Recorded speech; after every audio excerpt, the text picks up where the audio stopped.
കാരണം എനിക്ക് ആ പ്രൊജക്ട് തരുന്നത് ഉണ്ണിയാണ്. ഞാൻ ഉണ്ണിയുടെ കോൺഫിഡൻസിലാണ് ഈ പ്രൊജക്റ്റിലേക്ക് വരുന്നത്. ഉണ്ണിയാണ് ഈ മാർക്കോനെ കുറിച്ചിട്ട് എന്നോട് പറയുന്നതും പിന്നെ ഹനീഫിനെ ഇൻട്രൊഡ്യൂസ് ചെയ്യുന്നതും.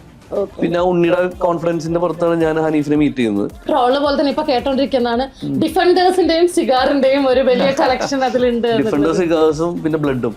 ബ്ലഡ്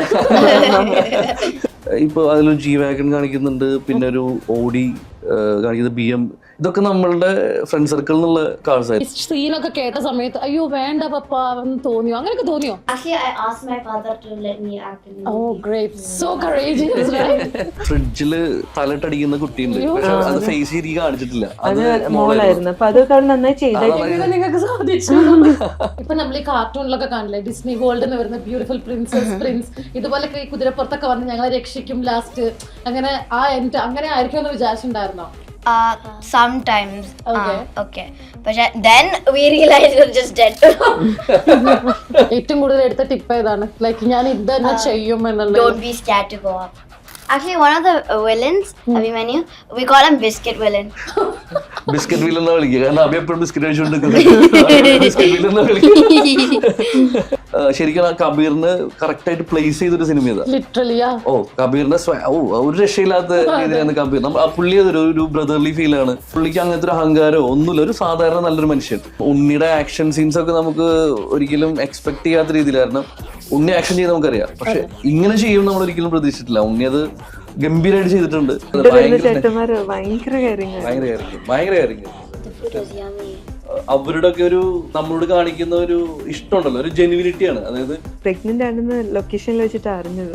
ഭയങ്കര കെയറിംഗ് ആയിരുന്നു. എന്റെ വീട്ടിലുള്ളതിനേക്കാളും കെയറിംഗ് ആയിരുന്നു എന്റെ അടുത്ത്. നമുക്കൊരു നണ്ണും കോൺജുറിങ് പോലത്തെ ഒരു മൂവി അത് വരണം, മലയാളത്തിൽ നിന്ന് വരണം, അങ്ങനെയൊക്കെ ആഗ്രഹിക്കുന്നു. നടക്കും ഉറപ്പില്ല, പക്ഷെ ആഗ്രഹിക്കുന്നു. Hi everyone, movie world media ഒരു പവർ പാക്ക് എപ്പിസോഡ് ആയിരിക്കും ഇന്നത്തേത്. Because talk of the town Marco മൂവിയുടെ producer and the whole power pack family ആണ് നമ്മുടെ കൂടെ എന്നുള്ളത്. Mister Sharif Muhammad and the powerful kids and the whole family, welcome to the show. Thank you. Sir പറയൂ, എങ്ങനെയുണ്ട് മാർക്കോ കഴിഞ്ഞ ശേഷമുള്ള talk of town? Celebrity producer ആണ് നിങ്ങൾ, സോ പറയൂ എങ്ങനെയുണ്ട് മാർക്കോ മൂവി കഴിഞ്ഞ ശേഷമുള്ളത്? അല്ല, സക്സസ് ആയതിന് സന്തോഷമുണ്ട്. പിന്നെ ഞാൻ ഇന്നലെയാണ് ദുബായിലേക്ക് തിരിച്ചെത്തിയത്. കാരണം ഫാമിലി, വൈഫ് പ്രഗ്നന്റ് ആയതുകൊണ്ട് അവര് നാട്ടിലുണ്ടായിരുന്നില്ല, കൂടെ ഉണ്ടായിരുന്നില്ല. അപ്പോൾ എത്രയും പെട്ടെന്ന് അവരെ കൂടെ മൂവി കാണണമെന്നുണ്ടായിരുന്നു. പിന്നെ മക്കളായിട്ട് പോകാൻ പറ്റാത്തതിന്റെ വിഷമമുണ്ട്. പക്ഷെ വന്ന് ഫസ്റ്റ് തന്നെ ഞാൻ വൈഫായിട്ട് ഇന്നലെ മൂവി കണ്ടു. അപ്പൊ അത് കണ്ടപ്പോൾ ഞങ്ങൾക്ക് ഭയങ്കര സന്തോഷമായിരുന്നു. നമ്മളൊരു പ്രൊഡക്റ്റ് കാണുമ്പോൾ ഒരു സന്തോഷം. പറയൂ, നിങ്ങൾ തന്നെ ഇൻട്രൊഡ്യൂസ് ചെയ്തോളൂ. ഐ തിങ്ക് മൂവി വേൾഡിനാണ് എക്സ്ക്ലൂസീവ് ആയിട്ട് ഈ ഒരു whole family. We are so happy for that. ഇതെന്റെ വൈഫ്, ഒരേ ഒരു ഭാര്യ, ജുമാന ഹമീദ് എന്നാണ് പേര്. ഇത് മൂത്ത മകള് ഫ്രേയ മറിയം, രണ്ടാമത്തെ മകള് അയ മറിയം. ഇപ്പൊ ഇങ്ങനെ ഇരിക്കുന്നത് നോക്കണ്ട കേട്ടോ, 2 മിനിറ്റ് മുമ്പ് ഇതൊന്നും ആയിരുന്നില്ല. സോ ഇൻട്രൊഡ്യൂസ് പറഞ്ഞോളൂ. പറഞ്ഞു. My mom was pregnant, so there's a baby. Waiting for the Okay, പറയൂ മോള്, പറയൂ എങ്ങനെ ഉണ്ടായിരുന്നു ടു ചാമിങ് കിഡ്സ്? പറയൂ എങ്ങനെ ഉണ്ടായിരുന്നു Marco? We made a lot of friends there. Unni Mukanan was very kind and friendly. He helped us act. Yeah. Okay. And what എന്തൊക്കെയാണ് നിങ്ങൾക്ക് പറയാനുള്ളത്? Because everyone is talking about you and this is A certificate movie. So പറയൂ എങ്ങനെ ഉണ്ടായിരുന്നു, എങ്ങനെയാണ് ഇതിലേക്ക് എത്തുന്നത്? And ഈ സീനൊക്കെ കേട്ട സമയത്ത് അയ്യോ വേണ്ട പപ്പ എന്ന് തോന്നിയോ? അങ്ങനെയൊക്കെ തോന്നിയോ? Actually, I asked my father to let me act in the movie. Oh, great. So courageous, right? So ഈ ഒരു സീൻ കേട്ട സമയത്ത് ഞാൻ തന്നെ ചെയ്യുമെന്ന് റെഡി ആയിരുന്നു അല്ലേ? Okay. So എങ്ങനെയാണ് കുട്ടികളിലേക്ക് എത്തുന്നത്? ലൈക്ക് വേറെ കാസ്റ്റ്, നമുക്ക് കാസ്റ്റിൽ നിന്ന് തുടങ്ങുകയാണെങ്കിൽ ഉണ്ണി എന്ന് പറഞ്ഞ കാസ്റ്റിലേക്ക് എങ്ങനെയാണ് മിസ്റ്റർ ഉണ്ണി മുകുന്ദൻ? ഉണ്ണി എന്ന കാസ്റ്റിലേക്ക് എത്തിയതല്ല, ഞാനും ഉണ്ണിയും കൂടിയിട്ട് ഞങ്ങള് വേറെ പ്രൊജക്ട് പ്ലാൻ ചെയ്തിരുന്നു. പക്ഷെ അതിനുശേഷം ഉണ്ണിയാണ് ഈ മാർക്കോനെ കുറിച്ചിട്ട് എന്നോട് പറയുന്നതും പിന്നെ ഹനീഫിനെ ഇൻട്രൊഡ്യൂസ് ചെയ്യുന്നതും. പിന്നെ ഉണ്ണിയുടെ കോൺഫിഡൻസിന്റെ പുറത്താണ് ഞാൻ ഹനീഫിനെ മീറ്റ് ചെയ്യുന്നത്. പിന്നെ ഹനീഫായിട്ട് സംസാരിച്ചപ്പോൾ ഹനീഫിന്റെ പൊട്ടൻഷ്യൽ മനസ്സിലാക്കി നമ്മളതിലേക്ക് വരാനുണ്ടായത്. മാം കേട്ടിട്ടുണ്ടായിരുന്നോ ഈ സ്ക്രിപ്റ്റ് ഇവര് ഡിസ്കസ് ചെയ്യുന്ന സമയത്ത് ഇത്രയും വയലൻസ് ഉണ്ടെന്ന് കേട്ടിട്ടുണ്ടായിരുന്നോ? ആദ്യം അറിയായിരുന്നു, അല്ല സ്റ്റോറി പറഞ്ഞിട്ടുണ്ടായിരുന്നു. ലൈക്ക് കൺഫ്യൂസ്ഡ് ആയിരുന്നു എല്ലാവരുടെ പോലെ, ഇതെങ്ങനെയാണ് പബ്ലിക് അക്സെപ്റ്റ് ചെയ്യോ ഇല്ലയോ എന്നുള്ളൊരു കൺഫ്യൂഷൻ ഉണ്ടായിരുന്നു. ബിക്കോസ് നമ്മള്, എനിക്ക് തോന്നുന്നു മലയാളത്തിൽ ഇത്രയും വയലൻസ് ആയിട്ടുള്ള ഒരു മൂവി ഇല്ല എന്നുള്ള കാര്യം. സോ ഈ ഒരു നമ്മളിപ്പോ കേട്ട കാര്യം കറക്റ്റ് ആയിട്ട് സ്ക്രീനിൽ കാണാണ്. So how you felt about that? എങ്ങനെയായിരുന്നു അത് ഫീൽ ചെയ്തത്? എന്തായിരുന്നു? വെരി നൈസ്, ഒരു പ്രൗഡ് മൊമെന്റ് ആയിരുന്നു ആക്ച്വലി. ലൈക്ക് ഷൂട്ടൊക്കെ കണ്ടിട്ട് പിന്നെ അത് സ്ക്രീനിൽ കാണുമ്പോൾ ഇറ്റ് വാസ് വെരി നൈസ്. എന്താ പറയാ, ഞാൻ ലിറ്ററലി കരയായിരുന്നു ഇരുന്നിട്ട് തിയേറ്ററിൽ ഇരുന്നിട്ട്. ഞാൻ മൂവി കണ്ടിട്ടുണ്ടായിരുന്നു. മാൻ, ഇറ്റ്സ് ലൈക്ക് നമുക്ക് അഗൈൻ ആൻഡ് അഗൈൻ പോയി കാണാൻ പറ്റും. അതന്നെയല്ലേ നിങ്ങളുടെ ക്യാപ്ഷൻ വരുന്നത്? അങ്ങനെയുള്ളത് തന്നെയാണ് നമ്മളും പ്ലാൻ ചെയ്തിരുന്നത്. വൈഫ് കരഞ്ഞു എന്ന് പറയുന്ന സന്തോഷം കൊണ്ടാണ് കേട്ടോ. സന്തോഷം കൊണ്ടാ. നിങ്ങൾ പറയൂ, എങ്ങനെ ഉണ്ടായിരുന്നു? ഫ്രണ്ട്സിന്റെ അടുത്തൊക്കെ പറഞ്ഞോ, ഗായ്സ് ഞാൻ ഇതിൽ ആക്ട് ചെയ്തു, ഇങ്ങനെ ആയിരുന്നു എന്നൊക്കെ പറഞ്ഞു? Yeah, but then most of them don't know Malayalam. Okay. Yeah. So only few of my friends know Malayalam, so I told all of them that I'm acting. Okay. Okay, എനിക്ക് തോന്നുന്നു ഇതിൽ ലാംഗ്വേജിനെക്കാളും കൂടുതൽ കണ്ടിരിക്കാനുള്ള sequence കൂടുതലുണ്ട്. ഇനിയിപ്പോ അവിടെ Hindi already running ആണ്. ഇനിയിപ്പോ അടുത്ത ലാംഗ്വേജ് ആഡ് ഓൺ ആയി വരുന്നുണ്ട്. ഇനിയിപ്പോ തെലുഗു ജാൻ 1 റിലീസാണ്, തമിഴ് ജാൻ 3 റിലീസാണ്. So happy that. So next പിന്നെ ലൈക്ക് നമുക്ക് ട്രോള് പോലെ തന്നെ ഇപ്പൊ കേട്ടോണ്ടിരിക്കുന്നതാണ്, ഡിഫൻഡേഴ്സിന്റെയും സിഗാറിന്റെയും ഒരു വലിയ കളക്ഷൻ അതിലുണ്ട്. ഡിഫൻഡർ സിഗാർസും പിന്നെ ബ്ലഡും. ബ്ലഡ്. അതെ, ഈ ഡിഫൻഡർ സിഗാർ പിന്നെ റെഡ് മയം, കംപ്ലീറ്റ് റെഡ്. എങ്ങനെ ഉണ്ടായിരുന്നു? എന്താണത്? അല്ല, കാഴ്സ് പിന്നെ എനിക്ക് ഭയങ്കര ഇഷ്ടമാണ്. പിന്നെ സിനിമയ്ക്ക് ആവശ്യമുള്ള കാഴ്സ് നമ്മളോട് പറഞ്ഞത് നമ്മളുടേതായ രീതിയിൽ നമ്മൾ അറേഞ്ച് ചെയ്ത് കൊടുക്കുകയും ചെയ്തത്. പിന്നെ സിഗാർസ് എന്ന് പറയുന്നത് അത് ആക്ച്വലി ഉണ്ണി ഒരു സ്മോക്ക് ചെയ്യുന്ന ആളല്ല. പക്ഷെ ഉണ്ണി അത് അഭിനയിച്ചു കൊണ്ടുവന്ന രീതി അത് ഭയങ്കര എക്സ്ട്രോർഡിനറി ആയിരുന്നു. ആ ഒരു സ്വാഗും ആ സിഗാർ വെച്ചിട്ടുള്ള ഒരു സ്വാഗ് ഭയങ്കര സംഭവമായിരുന്നു. അതായത് പിന്നെ ബ്ലഡ് പറയുന്ന വെച്ചാല് നമ്മളൊരു മേക്കപ്പിനും പ്രോസ്തറ്റിക്സിനും ഒരു ബഡ്ജറ്റ് പ്ലാൻ ചെയ്തിട്ടുണ്ടായിരുന്നു. പക്ഷെ അതൊക്കെ എക്സീഡായി പോയതിന്റെ കാരണം ഈ ബ്ലഡ് കൂടുതൽ ബ്ലഡ് ആവശ്യം വന്നിരുന്നു. അപ്പൊ അവര് എന്താ പറയാ, സിനിമയ്ക്ക് ആവശ്യമുള്ള രീതിയിൽ കാര്യങ്ങൾ ചെയ്തപ്പോൾ നമ്മൾ അതിനെ സപ്പോർട്ട് ചെയ്തു തന്നു. ഓക്കെ. സോ ഈ ബ്ലഡ് ആയിട്ട് കോമ്പൈൻ ചെയ്ത ബ്ലാക്ക് അല്ലേ കംപ്ലീറ്റ് തീം വെച്ചിരിക്കുന്നത്? Why black? അത് ഡയറക്ടറിന്റെ ക്രിയേറ്റിവിറ്റിയാണ്. അത് അവരുടെ ക്രിയേറ്റിവിറ്റി. നമുക്ക് ആ ക്രിയേറ്റിവിറ്റിയിൽ ചോദ്യം ചെയ്യാൻ നമ്മൾ ആളല്ല. അതെ അതെ. പിന്നെ ഡയറക്ടർ, നമ്മളുടെ DOP അവരെന്താണ് തീരുമാനിക്കുന്നത് അത് നമ്മൾ സപ്പോർട്ട് ചെയ്യുക എന്നുള്ളതാണ് നമ്മളുടെ പാട്ട്. അല്ല നമ്മൾ ക്രിയേറ്റിവിറ്റിയിൽ കയറി ഇടപെടുന്നത് ശരിയല്ല. ആസ് എ പ്രൊഡ്യൂസർ അതിലൊരു കംപ്ലീഷൻ കിട്ടില്ല. അതെ. സോ ഈ ഒരു സൈഡ് കംപ്ലീറ്റ് അങ്ങോട്ട് വിട്ടുകൊടുത്തിരിക്കും. നമ്മള് സജഷൻസ് പറയുന്നുള്ളൂ, നമ്മളോട് കാര്യങ്ങൾ പറയുമ്പോൾ നമ്മളത് ആക്സെപ്റ്റ് ചെയ്യുക. പിന്നെ ഹനീഫായാലും എന്തെങ്കിലും പറയുമ്പോൾ നമുക്ക് പെട്ടെന്ന് കണക്ട് ആവും. കാരണം നമ്മളുടെ മനസ്സിലുള്ള എന്താണോ അതന്നെയാണ് ഹനീഫും പറയുന്നത്. അപ്പോൾ നമുക്ക് പെട്ടെന്ന് കണക്ട് ആവുമായിരുന്നു. അപ്പോൾ അതുകൊണ്ട് വളരെ സ്മൂത്ത് ആയിട്ടാണ് കാര്യങ്ങൾ പോയിരുന്നത്. അതെ, സജഷൻസ് പറയാന്നുള്ളത് മാത്രമേ നമുക്ക് ചെയ്യാൻ പറ്റുള്ളൂ. അതെ. സോ സാറിന് ഇങ്ങനെ എന്തെങ്കിലും പറഞ്ഞൊരു കാര്യം, അതായത് ഇത് നമ്മൾ ഇങ്ങനെയാണ് ചെയ്യാൻ പോകുന്നത് മിസ്റ്റർ ഷെരീഫ്, അങ്ങനെ എന്തെങ്കിലും പറയുന്ന സമയത്ത് നമുക്ക് ഇതിൽ റീവർക്ക് ചെയ്യാം, അങ്ങനെ എന്തെങ്കിലും തോന്നിയിട്ടുണ്ടോ? ലൈക്ക് നിങ്ങളുടെ ഒരു സോങ്ങിന് ഒരു ഇഷ്യൂ വന്നിട്ടുണ്ടായിരുന്നു, ഡാബ്സിയുടെ സോങ്ങിന്റെ ഇഷ്യൂ വന്ന സമയത്ത് ആക്ച്വലി നമ്മൾ പാനിക് ആവുക ചെയ്തത്. കാരണം സിനിമ അത്രയും പോസിറ്റീവ് സിറ്റുവേഷനിൽ ഇരിക്കുന്ന സമയത്താണ് ഒരു ചെറിയൊരു നെഗറ്റീവ് വന്നത്. അതായത് പബ്ലിക്കിന് എന്തോ അതിനൊരു ചെറിയൊരു നെഗറ്റീവ് വന്നപ്പോൾ പിന്നെ നമ്മൾ ആ ഒഴുക്കിനനുസരിച്ച് നമ്മളൊരു തീരുമാനം എടുത്തു. അത് നല്ലതും വന്നു, പൊട്ടയും വന്നു. നമ്മളെപ്പോഴും പറഞ്ഞ ഒരു കോയിൻ 2 സൈഡ് ഉണ്ടെന്ന്. അതെ അതെ. അപ്പൊ നമ്മള് പോസിറ്റീവ് സൈഡ് മാത്രമാണ് എടുത്തത്. സോ അത് ഡാബ്സ് ആ ഒരു സോങ് ബ്ലഡ് എന്നുള്ള ആ സോങ്ങിന്റെ വന്നു. എന്നിട്ട് ലൈക്ക് ആ ഒരു ഡേ ഇറ്റ്സെൽഫ് നിങ്ങൾ പ്രൊഡക്ഷൻ ടീമിൽ അവർ അടുത്ത നോട്ടീസ് അതിന്റെ ഏറ്റവും കൂടുതൽ സപ്പോർട്ട് ചെയ്ത് നമ്മളെ മ്യൂസിക് ഡയറക്ടറാണ്. കാരണം രവി ബസൂർ സാറിന് നമ്മളത് ആവശ്യം പറഞ്ഞപ്പോൾ തന്നെ പുള്ളി അത് ആക്സെപ്റ്റ് ചെയ്യുകയും പുള്ളി അത് ചെയ്തിരുകയും ചെയ്തു. പിന്നെ എത്രയും പെട്ടെന്ന് നടക്കാനുള്ള കാരണം പുള്ളിയുടെ ടീമിലുള്ള ആളാണ് ഈ പറയുന്ന സന്തോഷ് വെങ്കി എന്ന് പറയുന്ന പുള്ളി. പിന്നെ പുള്ളി തന്നെയാണ് ഈ ട്രാക്ക് പാടിയിട്ടുണ്ടായിരുന്നത് ഈ മൂവിയുടെ. എന്തായാലും വേറെ തന്നെ ഒരു ലെവലായി അല്ലേ അത് കംപ്ലീറ്റ് മാറ്റുന്ന സമയത്ത്. അഗൈൻ ഞാൻ പറയാറ് ഡിഫൻഡർ സിഗാർ ഈ കാര്യത്തിലേക്ക്. സോ എങ്ങനെയാണ് ഇപ്പം ഉണ്ണി അന്ന് യൂസ് ചെയ്യുന്ന മാർക്കോന്റെ ക്യാരക്ടറായിട്ട് യൂസ് ചെയ്യുന്ന വണ്ടി എന്റെ കാർ. ബാക്കി എങ്ങനെ ആ ഒരു ടൈം പീരീഡിൽ ചെയ്തെടുത്തു? ബാക്കിയുള്ള കാർസ് എന്ന് പറയുന്നത് ഈ ഡിഫൻഡേഴ്സും ഇപ്പൊ അതിലൊരു G-Wagon കാണിക്കുന്നുണ്ട്, പിന്നെ ഒരു ഓഡി കാണിക്കുന്നത്, BM, ഇതൊക്കെ നമ്മളുടെ ഫ്രണ്ട് സർക്കിളിൽ നിന്നുള്ള കാർസ് ആയിരുന്നു. അപ്പൊ അതൊന്നും നോക്കി ഇനി വലിയ ബുദ്ധിമുട്ടുണ്ടായിരുന്നു. കാരണം എന്നെ ഇഷ്ടപ്പെടുന്ന ആൾക്കാരാണ് അവരൊക്കെ. അപ്പൊ ഞാനൊരു വാക്ക് പറയുമ്പോൾ അത് തട്ടാതെ അത് ഭയങ്കര സന്തോഷത്തോടു കൂടി തന്ന ആൾക്കാരാണ്. ആക്ച്വലി അതില് 3 കാർസ് അവരുടെ ആക്സിഡന്റും ആയിരുന്നു. പക്ഷെ അവരൊക്കെ അത് എന്നെ ഭയങ്കര സപ്പോർട്ട് ചെയ്തു. കാരണം അവരുടെ സപ്പോർട്ടും കൂടി ഉള്ളതുകൊണ്ടാണ് എനിക്കത് സ്മൂത്ത് ആയിട്ട് റൺ ചെയ്യാൻ പറ്റിയത്. ഇതിൽ ഈ സ്ക്രാച്ചും ആക്സിഡന്റ് സീൻസ് ഒക്കെ ചെയ്യുന്ന സമയത്ത് ഒരു പേടി ഉണ്ടായിരുന്നോ? അല്ല, മനസ്സിൽ ടെൻഷൻ ഉണ്ടാവുമല്ലോ ഉറപ്പായിട്ട്. നമുക്ക് അനാവശ്യമായിട്ട് പൈസ പോകുമ്പോൾ നമുക്ക് സ്വാഭാവികമായിട്ട് വിഷമമുണ്ടോ. പക്ഷെ ആ സമയത്ത് ഒരു പാനിക് സിറ്റുവേഷൻ നമ്മൾ ക്രിയേറ്റ് ചെയ്തില്ല. കാരണം ആസ് എ പ്രൊഡ്യൂസർ ഞാൻ ആ സമയത്ത് ഒരു സൊല്യൂഷൻ ഉണ്ടാക്കി അവർ സപ്പോർട്ട് ചെയ്ത് നിൽക്കേണ്ട ആളാണ്. ഞാനവിടെ ഒരു പാനിക് സിറ്റുവേഷൻ ക്രിയേറ്റ് ചെയ്ത് കഴിഞ്ഞാൽ അത് മൊത്തം സിനിമയെ ബാധിക്കും എന്ന് അറിയുന്നതുകൊണ്ട് ഞാനത് വളരെ സ്മൂത്ത് ആയിട്ടാണ് ഹാൻഡിൽ ചെയ്തത്. കുട്ടികൾ അതിലുണ്ട്, സോ വൈ നോട്ട് എന്നുള്ള സാധനം എന്താണ് അതിലേക്ക് വരാഞ്ഞത്? ഒരു ചെറിയ റോൾ എന്തെങ്കിലും ചെയ്യാനുള്ള കറക്റ്റ് ടൈമിനാണ് ക്യാരിങ് ആയത്. വൈഫിന് ജസ്റ്റ് അഭിനയിക്കണമെന്ന് ആഗ്രഹമുണ്ട്, ഇൻട്രസ്റ്റഡ് ആണ്. പക്ഷെ അതങ്ങനെ ഒരു മുഴുനീള ക്യാരക്ടർ ഒന്നല്ല, ജസ്റ്റ് ഒന്ന് മുഖം കാണിക്കണം, അവളുടെ ഒരു ആഗ്രഹമാണ്. അതെന്തായാലും സാധിപ്പിക്കും ഉറപ്പായിട്ട്. ക്യാരിങ് ഒക്കെ ആയിട്ട് ഭയങ്കര എന്താ പറയുക, പിന്നെ ഇവരെയും നോക്കണം, എല്ലാം കൂടി ആയപ്പോ പിന്നെ ലൈക്ക് ഞാൻ മാറിയതാണ്. നമ്മളങ്ങനെ കണ്ടിന്യൂ ചെയ്തിട്ട് മൂവിയിൽ ആക്ട് ചെയ്യാനല്ല, അവൾക്കൊരു ആഗ്രഹം സാധിപ്പിച്ചു കൊടുക്കുക, അത്രേ ഉള്ളൂ. മാം, ഇങ്ങനത്തെ ഒരു സീനാണ് കുട്ടികൾ ഇതിൽ ചെയ്തിട്ടുള്ളത്. സോ ഇറ്റ്സ് എക്സ്ട്രീംലി വയലൻസ് എന്ന് പറഞ്ഞ പോലത്തെ ഒരു സീൻ ചെയ്യുന്ന സമയത്ത് മാമിന് ഓക്കെ ആയിരുന്നു ഇത് ചെയ്യുന്ന സമയത്ത്? ദൈവം ഇങ്ങനെ എന്തെങ്കിലും പറ്റുമോ? ആക്ച്വലി ഇവള് ഷൂട്ടോടെ നടക്കുമ്പോൾ ഞാൻ ഹനീഫിന്റെ അടുത്തിരിക്കുകയായിരുന്നു ചെയറില്. അപ്പൊ ലൈക്ക് എന്റെ ടെൻഷൻ ഇവളത് നന്നായി ചെയ്യും, ഞാൻ ഇതൊരു കണ്ടിട്ടില്ലല്ലോ അങ്ങനെ ഇവളൊന്നും ചെയ്യുന്നത്.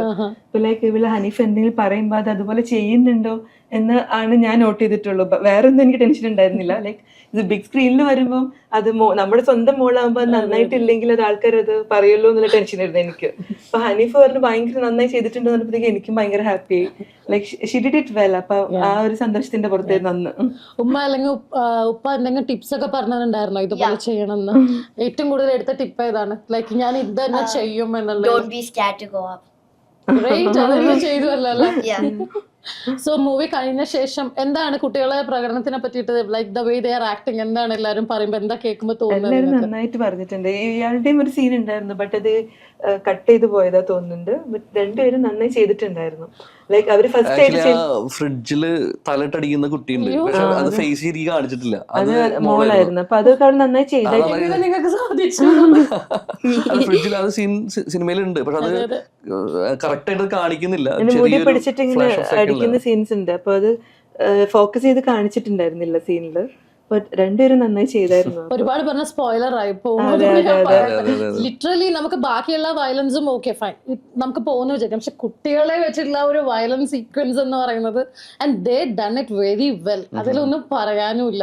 സോ അപ്പാർട്ട് ഫ്രം ഉണ്ണി എന്ന് പറയുന്ന ആക്ടർ, ബാക്കി ജഗദീഷ് ചേട്ടൻ്റെ ഒക്കെ അഭിനയം അല്ലെങ്കിൽ the swag, they are keeping on the entire movie. Jagadish ചേട്ടനൊക്കെ ഈ മൂവി സെലക്ട് ചെയ്തത്, ഹനീഫ് ഒരു സ്റ്റോറി പറഞ്ഞപ്പോ അത് ഹനീഫിന്റെ ഒരു ക്രിയേഷൻ ആണല്ലോ ജഗദീഷ് ചേട്ടന്റെ ഈ ഒരു ക്യാരക്ടർ.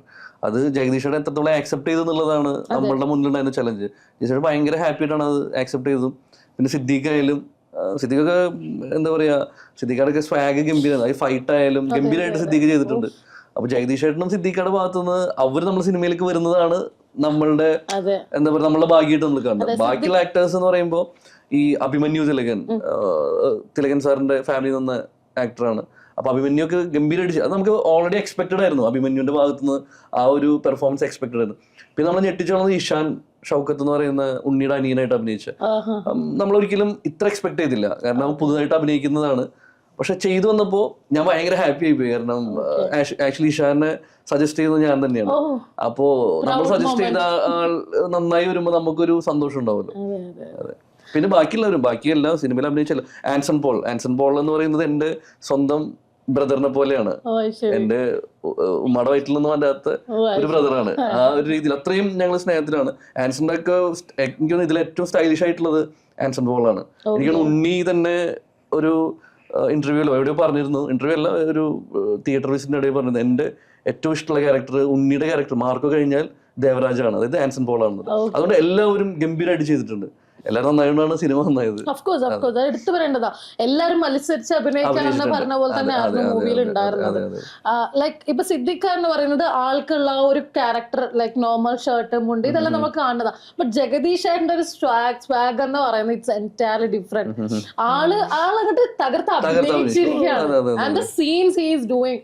ആൻഡ് ഇതിലുള്ള ഇപ്പൊ നമുക്ക് വില്ലന്മാരുടെ സൈഡ് മാർക്കോ എക്സ്ട്രീം ആണെങ്കിൽ അതിന്റെ ഒരു പടി മുകളിലേക്കാണ് ഇതിലുള്ള വില്ലന്മാര് ചെയ്തിരിക്കുന്നത്.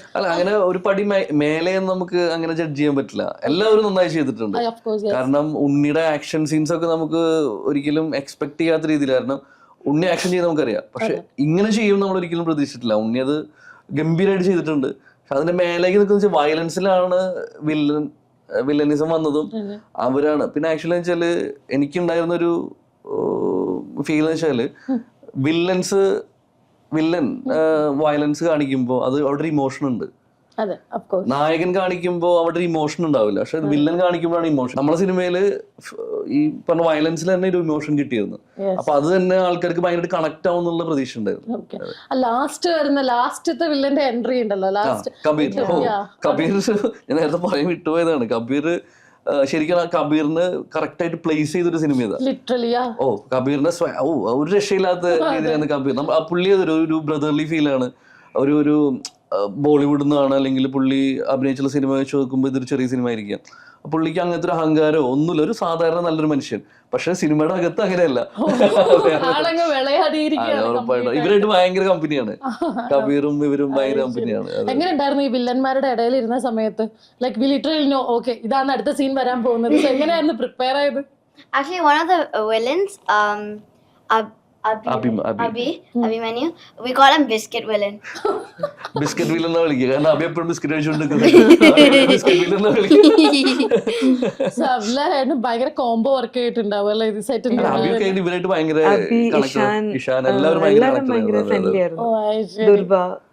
അവരെല്ലാവരും ആ ഫ്രണ്ട്ലി മൂഡ് ക്രിയേറ്റ് ചെയ്താണ് ഇവർക്ക് കുറച്ചും കൂടി കംഫർട്ട് ആയത് ആക്ട് ചെയ്യാനായിട്ട്. സോ സെലിബ്രിറ്റി പ്രൊഡ്യൂസർ എന്നുള്ള നിലയ്ക്ക് നമുക്ക് അറിയുന്നതാണ്. സോ നെക്സ്റ്റ് എന്ന് പറയുന്നത് എന്താണ് നിങ്ങളുടെ ബിസിനസ് സൈഡ്? എന്താണ് കച്ചവടം? എന്താണ് പറയൂ. കച്ചവടം ക്യൂബ്സ് എന്നാണ് കമ്പനിയുടെ പേര്. നമ്മള് സെയിം പേര് തന്നെയാണ് മീഡിയ പ്രൊഡക്ഷനും ഇട്ടത്. നമുക്ക് ലോജിസ്റ്റിക്സ് ഉണ്ട്, ചെറിയ രീതിയിൽ കൺസ്ട്രക്ഷൻ ഉണ്ട്, കുറച്ച് ആക്ടിവിറ്റീസ് ഉണ്ട്. ഒക്കെ ചെറിയ ചെറിയ കമ്പനികൾ, കുറച്ചധികം ആക്ടിവിറ്റീസ്, ചെറിയ ചെറിയ രീതിയിൽ. അതെ, അങ്ങനെയാണ് നമ്മൾ മുന്നോട്ട് വന്നത്. ഞാൻ സ്റ്റാർട്ട് ചെയ്തത് 2011 ദോഹയിൽ വെച്ചിട്ടായിരുന്നു. പിന്നെ അതിനുശേഷം 2018 ജാനിലാണ് ലോജിസ്റ്റിക്സ് സ്റ്റാർട്ട് ചെയ്യുന്നത്. അത് ഇന്ത്യയിലാണ് സ്റ്റാർട്ട് ചെയ്തത്. പിന്നെ അതിനുശേഷം കൺസ്ട്രക്ഷൻ സ്റ്റാർട്ട് ചെയ്തു. പിന്നെ UAE ലോജിസ്റ്റിക്സ് 2021 സ്റ്റാർട്ട് ചെയ്തു. അങ്ങനെയാണ് പോകുന്നത്. പിന്നെ അതിനുശേഷം നമ്മൾ media production cubes entertainment start ചെയ്തു. ഈ ബിസിനസ് ഇപ്പൊ ലോജിസ്റ്റിക്സ് ആണ് ആൻഡ് ഒരു കരിയർ ലൈക്ക് ആ ഒരു ട്രീ ഗ്രോ ചെയ്യുന്നത് നമുക്ക് കാണാൻ പറ്റുന്നത്. സോ ഈ ഒരു പോസ്റ്റിൽ ഒരു പൊസിഷനിൽ വരുന്ന സമയത്ത് ഹൗ മൂവി അല്ലെങ്കിൽ സിനിമ ഇൻഡസ്ട്രിയിലേക്ക് എങ്ങനെ? പറഞ്ഞതിൽ തന്നെ ആൻസർ ഉണ്ട്. സിനിമയും ബിസിനസ്സാണ്. പിന്നെ അതിൽ നമ്മളൊരു പാഷനും കൂടി ഉണ്ടാവണം, എന്നാലാണ് അതിനൊരു റിസൾട്ട് ഉണ്ടാവുള്ളൂ. കാരണം നമ്മൾ ബിസിനസ് മാത്രമായിട്ട് കാണുവാണെങ്കിൽ നമ്മൾ ഫണ്ട് ഇൻവെസ്റ്റ് ചെയ്ത് മാറിയിരിക്കുക. അങ്ങനെ വരുമ്പോൾ നമുക്കൊരു എന്താ പറയുക, അതിനൊരു റിസൾട്ട് ഓറിയന്റഡ് ആവാൻ ചാൻസസ് കുറവാണ്. ചെയ്തുകൊണ്ട് റിസൾട്ട് ഉണ്ടാവും എന്ന് ഉറപ്പല്ല പറയുന്നത്, അതൊക്കെ ഓഡിയൻസ് സ്വീകരിക്കുന്ന പോലെ ഇരിക്കും. പക്ഷെ രണ്ടും കൂടി ഇൻവോൾവ് ആകുമ്പോൾ കുറച്ച് നല്ല റിസൾട്ട് ഉണ്ടാവും എന്ന് ഞാൻ വിശ്വസിക്കുന്നു. Business plus passion. Passion makes that business. So മാം എങ്ങനെയാണ് ആളുടെ ബിസിനസ്സിൽ പാർട്ടാണോ അല്ലാന്നുണ്ടെങ്കിൽ പാർട്ട് ഓഫ് ബിസിനസ് ആണോ എങ്ങനെയാണ്? അല്ലെങ്കിൽ നിങ്ങൾ ഫാമിലി? ഞാനിപ്പോ കറന്റ് ഇപ്പൊ ഇങ്ങനെ ഇരിക്കുന്നതുകൊണ്ട് ഒന്നും ചെയ്യുന്നില്ല, മെന്റൽ സപ്പോർട്ട് ചെയ്യുന്നുണ്ട്. മെന്റൽ സപ്പോർട്ട് തന്നെയാണ് നമുക്ക് വേണ്ടത്. കാരണം ബിസിനസ് ചെയ്യുമ്പോൾ എനിക്ക് എന്റേതായ കുറച്ച് കാര്യങ്ങളുണ്ട്. അപ്പൊ ആ സമയത്ത് ഞാൻ എന്ത് ചെയ്യുമ്പോഴും മെന്റലി വീട്ടിൽ എനിക്കൊരു സമാധാനം തരണം. അത് തന്നാൽ തന്നെ ബാക്കിയെല്ലാം ഞാൻ ഓക്കെയാണ്. പിന്നെ മക്കളുടെ കാര്യങ്ങളായാലും അവള് നന്നായിട്ട് നോക്കുന്നുണ്ട്. പിന്നെ വീട്ടിലെ കാര്യങ്ങളും. വൈഫ് മുൻപ് വർക്ക് ചെയ്തിരുന്നു, ഇപ്പൊ കാര്യം ആയതുകൊണ്ട് ചെയ്യുന്നില്ല. ഇനി ഫ്യൂച്ചറിലും ചിലപ്പോൾ സിനിമ പ്രൊഡക്ഷനിലും എന്റെ കൂടെ ഉണ്ടാവും, ചിലപ്പോ ഏതെങ്കിലും കമ്പനിയിൽ കാര്യങ്ങൾ പ്രൊഡ്യൂസറായിട്ട് ഉണ്ട്. ബട്ട് ഞാൻ അതിന്റെ ബാക്കിൽ വർക്ക്ഔട്ട് ചെയ്ത് ചെയ്യുന്നില്ല എന്ന് മാത്രം. ഇനി ഫ്യൂച്ചറിൽ എന്തായാലും വൈഫിനും ഒരു റോള് കൊടുക്കും. ഞാൻ അക്കൗണ്ട്സ് പാർട്ട് വൈഫിന്റെ കാര്യത്തിൽ പ്ലാൻ ചെയ്യുന്നത്. പക്ഷേ ഫേസ് റിവീൽ ചെയ്യാനുള്ളതും കൂടി ഉണ്ടല്ലേ, അതും കൂടെ അതൊരു ആക്ടിങ് സൈഡ് അല്ല, അതൊരു ചെറിയൊരു പോർഷൻ അല്ലേ. പക്ഷെ അതിന്റെ ബാക്ക് വർക്ക് ആണല്ലോ അതിന്റെ കൂടുതൽ വരുന്നത്. ഓക്കെ, പറയൂ, നിങ്ങൾ പറയൂ, കുട്ടികൾ പറയൂ, എന്താണ് അടുത്ത പരിപാടി? ഇപ്പൊ വെക്കേഷൻ ആണോ നടക്കുന്നത്? ഓക്കെ, ഏത് ക്ലാസ്സിലാണെന്ന് പറഞ്ഞില്ല? എന്റെ 4th grade, 2nd grade. എങ്ങനെ ക്ലാസ് ഒക്കെ എങ്ങനെ പോണു? കുഴപ്പമില്ല. ഇപ്പൊ ഇനി മൂവിയിലേക്ക് ഇതുപോലെ കോളും കാര്യങ്ങളൊക്കെ വരുന്ന സമയത്ത് എങ്ങനെയാണ് നമ്മൾ പഠിത്തം ഒരു സൈഡിൽ കൂടെ കൊണ്ടുപോകണം, ആക്ട് ഒരു സൈഡിൽ കൂടെ കൊണ്ടുപോകണം, അപ്പൊ എങ്ങനെയാണ്? So the school and acting in another side. So it's but then when we were acting there was no school. It was like holiday because we were going to the next grade. So we were fully free. So it's really easy for us to act and no hesitation. So not ready to commit any other projects for the time being, right? Yeah. So class തുടങ്ങി കഴിഞ്ഞാൽ very busy with studies ആയിരിക്കുന്നാണോ പറയണേ? Now I'm not at all. എനിക്ക് ഒന്നിനും സമയമില്ല, പഠിക്കാൻ മാത്രമേ ടൈമുള്ളൂ. അങ്ങനെയൊന്നുമില്ല. So ഇപ്പൊ നമ്മുടെ മാർക്കോ എന്ന് പറയുന്നത് 18+ ലൈക്ക് വയലൻസ് റിലേറ്റഡ് ആയിട്ടുള്ള കംപ്ലീറ്റ് മൂവിയാണ്. സോ നെക്സ്റ്റ് എന്ന് പറയുന്നത് ഈ ഒരു ജനത തന്നെ പിടിക്കാനാണോ അല്ലാതെ? നമ്മളെല്ലാ ജോണറും ആഗ്രഹിക്കല്ലോ. എല്ലാ പ്രൊഡ്യൂസേഴ്സും ഒരു ജോണർ തന്നെ പിടിക്കണമെന്ന് ആരും നോക്കില്ല. നമുക്ക് ഏതാണോ ബെറ്റർ അതായത് ഇതൊക്കെ തന്നെ വന്ന് സംഭവിക്കുന്നതാ, നമ്മളായിട്ട് ക്രിയേറ്റ് ചെയ്യുന്ന കാര്യങ്ങളല്ലോ പ്രൊഡ്യൂസറിന്റെ ഭാഗത്തുനിന്ന്. ഡയറക്ടർ ഒരു പ്രൊജക്ട് ക്രിയേറ്റ് ചെയ്യും, പക്ഷെ പ്രൊഡ്യൂസർക്ക് അത് വന്ന് സംഭവിക്കുന്നതാണ്. അപ്പൊ അടുത്ത ജോൺ നമ്മളുടെ മനസ്സിൽ കുറച്ച് ആഗ്രഹങ്ങളുണ്ട്. ഞാൻ കഴിഞ്ഞ ഇന്റർവ്യൂസിലൊക്കെ പറഞ്ഞത് നമുക്കൊരു സൂപ്പർ ഹീറോ പ്രൊജക്ട്, പിന്നെ ഈ പക്ക ഹൊറർ മൂവീസ്. കാരണം ഇങ്ങനെ മലയാളത്തില് അങ്ങനത്തെ ഒരു ഹൊറർ മൂവി വന്നില്ല. നമുക്കൊരു നണ്ണും കോൺജുറിങ് പോലത്തെ ഒരു മൂവി അത് വരണം, മലയാളത്തിൽ നിന്ന് വരണം. അങ്ങനെയൊക്കെ ആഗ്രഹിക്കുന്നു. നടക്കും ഉറപ്പില്ല, പക്ഷെ ആഗ്രഹിക്കുന്നു. അതെ, അതൊക്കെയാണ് അപ്കമിങ് പ്രോജക്ട്സിന്റെ ആഗ്രഹങ്ങളാണ് ഞാൻ പറഞ്ഞത്. അതെ. ഓക്കെ. സോ ഇതിൽ ഫീമെയിൽ ഓറിയന്റഡ് എന്ന് പറയുന്ന ഭാഗം വളരെ കുറവാണ്. നമുക്ക് അങ്ങനെ ഒരു ഫീമെയിൽ ആ ഒരു കാര്യത്തിനെ കാണുന്നില്ല. സോ ഒരു പവർ പാക്കായിട്ടുള്ള ഫീമെയിൽ ഓറിയന്റഡ് ആയിട്ടുള്ള മൂവി നമുക്ക് പ്രതീക്ഷിക്കാവോ? നല്ലൊരു പ്രോജക്റ്റ് ഉണ്ടോ എന്തായാലും ചെയ്യും. പിന്നെ ഇതിൽ ഫീമെയിൽസിന് ഇമ്പോർട്ടൻസ് ഇല്ല എന്ന് പറയാൻ പറ്റില്ല. കാരണം ഫീമെയിൽസ്, ഇഷാന്റെ ഗേൾ ഫ്രണ്ട്, ശരിക്കും ഇഷാനും ഗേൾ ഫ്രണ്ട് വെച്ചിട്ടാണല്ലോ മൂവി പോകുന്നത്. പിന്നെ നായികയുണ്ട്, പിന്നെ ആ ഫാമിലിയില് ഉള്ള ലേഡീസ് എല്ലാവരും ഉണ്ടല്ലോ. അങ്ങനെ ഫീമെയിൽ തീരെ കംപ്ലീറ്റ് ആയിട്ട് കട്ട് ചെയ്ത മൂവി ഒന്നുമല്ല, അങ്ങനെ ഒരിക്കലും ഇല്ല, അങ്ങനെ ഒരിക്കലും. പിന്നെ സിനിമയുടെ കഥയ്ക്ക് അനുസരിച്ചിട്ടാണ് ഇതിലെ കാസ്റ്റിംഗ് വന്നത്. അപ്പൊ അതനുസരിച്ചിട്ട് ഒരു മെയിൽ ഓറിയന്റഡ് രീതിയിലേക്ക് പോയിട്ടുണ്ടായിരിക്കും, അല്ലാതെ ഒരിക്കലും അതൊരു മനഃപൂർവ്വം ചെയ്ത കാര്യങ്ങളല്ല. സോ ഇവിടെ UAE ഇപ്പൊ സെറ്റിൽ ആയിരിക്കുന്നത് വൈഫ്, കുട്ടികൾ, ആ രീതിക്കാണ്. ബാക്കി ഫാമിലി എന്ന് പറയുമ്പോൾ ഞാൻ ഒറ്റ മകനാണ്. എനിക്ക് ബ്രദേഴ്സും സിസ്റ്റേഴ്സും ഇല്ല. പിന്നെ ഫാദർ എനിക്ക് 6 വയസ്സിൽ മരണപ്പെട്ടു. മദർ മരണപ്പെട്ടിട്ട് ഇപ്പോ 8 വർഷമായി. അതെ, ഇപ്പൊ ഇവരാണ് എന്റെ ഫാമിലി. ഈ ഇരിക്കുന്ന മാർക്കോ മൂവിയിൽ ഏറ്റവും കൂടുതൽ ബ്ലഡ് ഷെഡ് ആയി കഴിഞ്ഞാലും, അതേപോലെ തന്നെ ഡിഫൻഡേഴ്സ്, സിഗർ, ഇതെല്ലാം പറഞ്ഞ പോലെ തന്നെ ഇതിന്റെ ഏറ്റവും വലിയ പാർട്ടാണ് ടെക്നിക്കൽ സൈഡ്. അതെ അതെ അതെ. ടെക്നിക്കൽ സൈഡ് എന്ന് പറയുമ്പോൾ ചന്ദ്രു DOP, അതിന്റെ ഫ്രെയിംസ് നിങ്ങളെല്ലാവരും ടീച്ചറായാലും സിനിമയിലും ഭയങ്കരമായിട്ട് ആസ്വദിച്ചതാണ്. ചന്ദ്രുവിൻ്റെ ഒക്കെ ഒരു പാട്ട് സിനിമയ്ക്ക് ഭയങ്കരമായിട്ട് ഗുണം ചെയ്തിട്ടുണ്ട്. ചന്ദ്രു മാത്രമല്ല, പിന്നെ കലൈ കിങ്സൺ, അതായത് സിനിമയുടെ ഫൈറ്റ് മാസ്റ്റർ. ഞാൻ എപ്പോഴും പറയാറുണ്ട്, കാരണം പുള്ളി ഇന്ത്യ കണ്ട ഏറ്റവും ബെസ്റ്റ് ഫൈറ്റ് മാസ്റ്റർ. കാരണം ആളുടെ പുള്ളിയുടെ കമ്മിറ്റ്മെൻറ്റും എല്ലാവരുടെ കമ്മിറ്റ്മെൻറ്റും ഉണ്ടെങ്കിൽ പുള്ളിയുടെ ഒരു എക്സ്ട്രാ ഓർഡിനറി ആയിരുന്നു. കാരണം ആദ്യമായിട്ട് എനിക്ക് ഒരു ഫൈറ്റ് മാസ്റ്റർ വന്നിട്ട് VFXൽ കാര്യങ്ങൾ ചെക്ക് ചെയ്തിരിക്കുന്നതൊക്കെ വെച്ചാൽ അത്രയും കമ്മിറ്റഡ് ആയിരുന്നു പുള്ളി. പിന്നെ ഷമീർ മുഹമ്മദ് എടുത്ത് പറയണം, കാരണം പുള്ളി എഡിറ്റർ. ഷമീറൊക്കെ വന്നത് നമ്മളുടെ ഭാഗ്യമാണ്. കാരണം ഷമീറിനെ പോലത്തെ ഒരാൾ ഇതിൽ കട്ട്സ് ഇരിക്കുമ്പോൾ നമുക്ക് കുറച്ചും കൂടി വിശ്വാസമായിരിക്കും. അപ്പോൾ ഷമീറിൻ്റെ ഭാഗത്തു നിന്നുള്ള എഫേർട്ടൊക്കെ നമുക്ക് ഭയങ്കരമായിട്ട് ഗുണം ചെയ്തിട്ടുണ്ട്. പിന്നെ ആർട്ട് ഡയറക്ടർ സുനിൽ ദാസ്, സുനിലേട്ടനൊക്കെ എന്താണോ മനസ്സിലാഗ്രഹിച്ചത് അതുപോലെ പുള്ളിക്ക് ചെയ്യാൻ പറ്റിയിട്ടുണ്ട്. അപ്പോൾ അത് പുള്ളിയും നമുക്കൊരിക്കലും അതൊരു ആർട്ട് വർക്കാണ്, സെറ്റാന്ന് പറയാത്ത രീതിയിൽ പുള്ളി ചെയ്തിട്ടില്ല. പുള്ളിയുടെ ഒക്കെ ഒരു മൈൻഡ് സെറ്റ് എന്താ പറയുക, കുറച്ചും കൂടി ഒരു ഫോർവേഡ് തിങ്കറാണ് പുള്ളി. പിന്നെ ഏറ്റവും എടുത്ത് പറയേണ്ട മ്യൂസിക് ഡയറക്ടർ രവി ബസു സാറാണ്. അദ്ദേഹത്തിനെ കുറിച്ച് പിന്നെ നമുക്കൊന്നും ചിന്തിക്കണ്ട, കാരണം പുള്ളി ഒരു ലെജൻഡ് ആയതുകൊണ്ട് പുള്ളി വന്നത് നമ്മൾ ഈ സിനിമയ്ക്ക് ഭയങ്കരമായിട്ട് ഗുണം ചെയ്തിട്ടുണ്ട്. പിന്നെ എല്ലാ ടെക്നീഷ്യൻസും, ബാക്കി എല്ലാ ഇതിൻ്റെ ബാക്കിൽ നിന്ന ആൾക്കാരും, ആക്ച്വലി ഈ ഫ്രണ്ട് എൻഡിൽ നിന്ന ആൾക്കാർ മാത്രമല്ല, ഈ ബാക്കിൽ വർക്ക് ചെയ്തിട്ടുള്ള ഒരു അസിസ്റ്റൻസ് ഉണ്ട്, അവരൊക്കെ ഭയങ്കരമായിട്ട് ഈ സിനിമയ്ക്ക് സപ്പോർട്ട് ചെയ്തിട്ടുണ്ട്. ഈവൻ നമ്മൾ കൂടെ വന്നിരുന്ന നമുക്ക് ഭക്ഷണം തന്നിരുന്ന ചേട്ടന്മാർ വരുന്നുണ്ട്, അവരുടെയൊക്കെ സപ്പോർട്ട് ഭയങ്കര വരുന്നു. കാരണം നമ്മൾക്ക് ശരിക്കും പറഞ്ഞു കഴിഞ്ഞാൽ നമ്മൾ ലൊക്കേഷനിൽ ഞാൻ കൂടുതൽ ഇവരുടെ അടുത്ത് പോയിരിക്കാറുണ്ട്. കാരണം നമ്മൾ ഭക്ഷണം കഴിക്കാനായാലും ചായ കുടിക്കാനായാലും ചെന്നിരിക്കുമ്പോൾ അവർ നമുക്ക് തരുന്നൊരു സപ്പോർട്ടുണ്ട്. കാരണം ഈ സിനിമനെ അവർ കാണുന്നതും അവരുടെ ഇൻവോൾവ്മെന്റും, അപ്പോൾ അവരുടെ ഒരു സത്യത്തിൽ നമ്മൾ മോട്ടിവേറ്റഡ് ആവുന്നത് അവരുടെ ഒരു ഉത്സാഹം കണ്ടിട്ടാണ്. അപ്പോൾ അതൊക്കെ എനിക്ക് ഭയങ്കരമായിട്ട് ഫീൽ ചെയ്യുന്നുണ്ട്. പിന്നെ നമ്മൾക്ക് സെക്യൂരിറ്റി ചേട്ടൻ വരെ പുള്ളിയൊക്കെ ഭയങ്കര എന്താ പറയുക, നമ്മൾ ഭയങ്കരമായിട്ട് സപ്പോർട്ട് ചെയ്യുന്നുണ്ട്, എന്നെ സപ്പോർട്ട് ചെയ്തിട്ടുണ്ട് പേഴ്സണലി. അപ്പോൾ ഞാൻ എല്ലാവരോടും അതിന് കടപ്പെട്ടിരിക്കുകയാണ്. അപ്പൊ എല്ലാവരും ഞാൻ നന്ദിയും പറയണം ഈ അവസരത്തിൽ. എല്ലാവരുടെയും ഒരു ടീം സ്പിരിറ്റ് ആണ് ആ മൂവിയുടെ 100%. ഫുഡ് തരുന്ന ചേട്ടന്മാര് പ്രത്യേകം പറയണം. ഫുഡ് തരുന്ന ചേട്ടന്മാര് ഭയങ്കര കെയറിങ് നോർമലി ചിലപ്പോൾ ഒരു എല്ലാ സിനിമയിലും അങ്ങനെ ആയിരിക്കാം, പക്ഷെ നമ്മൾ ഫസ്റ്റ് എക്സ്പീരിയൻസ് ആയതുകൊണ്ട് അവരുടെ ഒക്കെ ഒരു എന്താ പറയുക, നമ്മളോട് കാണിക്കുന്ന ഒരു ഇഷ്ടമുണ്ടല്ലോ, ഒരു ജെനുവിനിറ്റിയാണ്. അതായത് ഒരു അഭിനയിച്ചിട്ടല്ല കാണിക്കുന്നത്, അതൊരു ജെനുവിൻ സ്നേഹം കാണിക്കുന്നത് നമുക്ക് ഭയങ്കരമായിട്ട്. പ്രഗ്നന്റ് ആണെന്ന് ലൊക്കേഷനിൽ വെച്ചിട്ട് അറിഞ്ഞത്. അപ്പൊ ആ സമയം തൊട്ട് എനിക്ക് ഓരോ 5 മിനിറ്റ്സിലും ജ്യൂസും ടെൻഡർ കോക്കനട്ടും ഒക്കെ ആയിട്ട് ഇങ്ങനെ കൊണ്ടുവന്നു പറയാണ്ട് തന്നെ ഭയങ്കര കെയറിങ് ആയിരുന്നു. എന്റെ വീട്ടിലുള്ളതിനേക്കാളും കെയറിങ് ആയിരുന്നു അവർ എൻ്റെ അടുത്ത്. ഭയങ്കര സ്നേഹമായിരുന്നു. ഫുള്ള് ഷൂട്ട് കഴിഞ്ഞവരെ സെറ്റിൽ തന്നെയായിരുന്നു ഉണ്ടായിരുന്നത്. നമ്മളിങ്ങനെ പോയി ബ്രേക്ക് ഇവരുടെ ക്ലാസ് അനുസരിച്ച് ഇങ്ങനെ പോയിട്ട് വന്നിട്ട് നിൽക്കുമായിരുന്നു.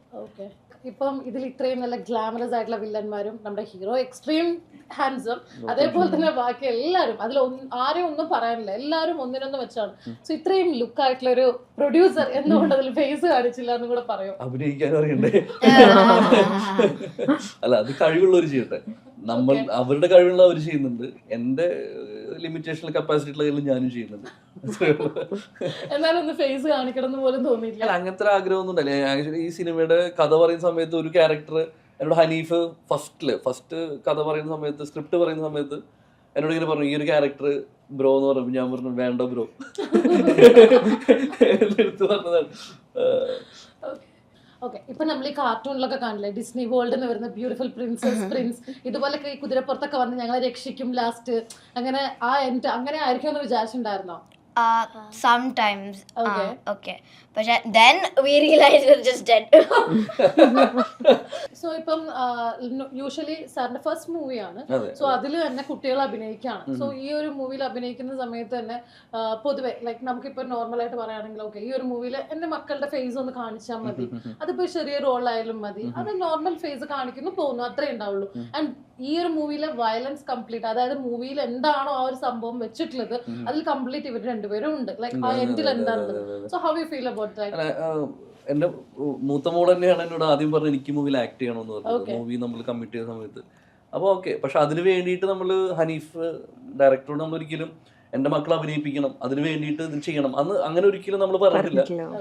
പക്ഷെ ഹനീഫിന്റെ സ്ക്രിപ്റ്റിൽ ഓൾറെഡി കുട്ടികൾ ഉണ്ടായതുകൊണ്ട് അതിൽ ഞാൻ എൻ്റെ മക്കളെ കാസ്റ്റ് ചെയ്യാനുണ്ടായത്. അത് ഞാൻ ഹനീഫിനോട് ചോദിച്ചു എൻ്റെ മക്കളെ ആപ്റ്റാണോ. 100% ഹനീഫ് ഭയങ്കര ഹാപ്പി ആയിരുന്നു.